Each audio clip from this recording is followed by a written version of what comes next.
usually am basing that on what I'm seeing from the games previously. So, if there's a consistent shortcoming that either I notice in game or in film from the weekend before, then a lot of the time that'll be the key component. Last couple weeks, it's been a lot of defensive zone positioning that we've been trying to clean up, and we made a lot of strides, but definitely still on the docket for one of the main things. But it's a ever changing themes as we go.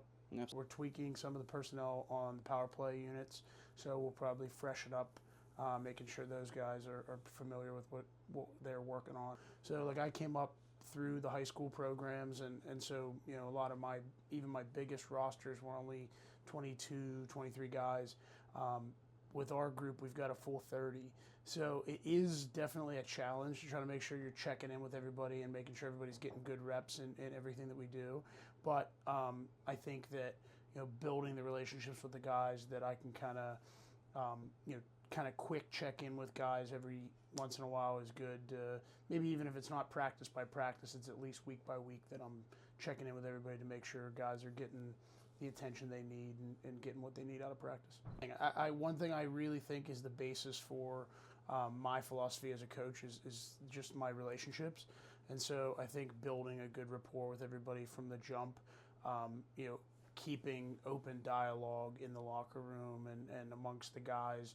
And we really try to cultivate that early, where as long as the tone's right, we want guys communicating and helping each other out. And if somebody else sees something, going back to the previous question, we got a lot of guys to try to keep an eye on. So I trust, the guys to make sure that they're kind of policing each other. And if they see something that they feel like they could be helpful with, just encouraging that communication early and often, I think, is the big key. Okay.